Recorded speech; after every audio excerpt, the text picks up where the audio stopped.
Би өнөөдөр YouTube ухаж явж байгаад нэг юмыг ойлгож мэдлээ. Тэгээд тэрийгээ та нартай шууд хуваалцчихъя гэж бодлоо. Тэр нь юу вэ гэх юм бол AI-ийг хэрэглээний төвшөнд ямар төрлүүдэд хуваадаг би бол өнөөдөр сурсан. За тэгээд үндсэн бол 3 хэсэгт бол хуваад юм байна.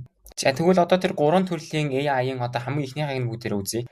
За тэгэхээр одоо энэ төрөл нь яг яат юм бэ гэх юм бол нь штэ. Ямар нэгэн нэмэлт програм хангамжид ерөөсө холбогдох шаардлагагүйгээр бие даан ажиллах чадвартай AI хэрэглэх гэсэн үг байхгүй юу?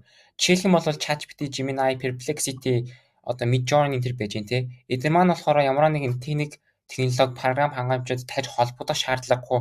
Хэрвээ та шууд команда өгөх юм бол таны зааврын чинь дагуу шууд одоо үгүй текст төсөлт боловсруулах, эсвэл зураг боловсруулах гэдэг ч юм уу шууд бол үйлдэлүүдээ хийгээд явах боломжтой. За тэгээд ийм төрлийн AI гэдэг болохоор одоо энэ төрөлд нь оруулдаг байна. За хамгийн сүүлчийнх нь AI-ийн төрөл нь юу юм бэ гэх юм бол Custom AI Solution гэж байгаа.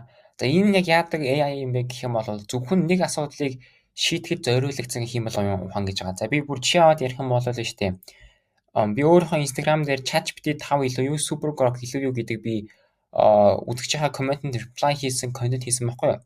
Тэгээд доор нь манай нэг үзэгч маань Copilot илүү юу, аль эсвэл ChatGPT 5 илүү юу гэж байгаа. Тэгээд би тухайн үед болохоор Copilot гэж юу болохыг мэдэхгүй тэгээд би судлаад үзсэн чинь код бичихэд зориулагдсан одоо түүнд нь туслах зорилготой AI байсан юм билээ. Тэгээд энэ Copilot гэдэг AI-ыг би яагаад хэлж байгаа вэ гэх юм бол энэ зөвхөн код бичихэд зориулагдсан, код бичихэд тусалсан AI буюу зөвхөн энэ чиглэлээр одоо тусалцаа үзүүлэхэд чиглэсэн AI. Тийм учраас энэ Copilot гэдэг хиймэл оюун ухаан бол Custom AI Solution гэсэн хэсэг рүү бол орж байгаа. За би тэгээд сүүлийн хэдэн өдөр болол YouTube болон X, TikTok дээр бол AI-ийн талаар судалгаа хийж байгаа. Тэгээд миний нэг ойлгож байгаа нэг зүйл байна. Нэр англи хэл бол үнэхээр явахгүй маань. Миний англи хэл бол үнэхээр авшин суу байгаа. Тэгэхээр та бүхэнд бас хандж хэлэхэд хэрвээ англи хэлгүй бол тэ англи хэлээ сайжруулаарай.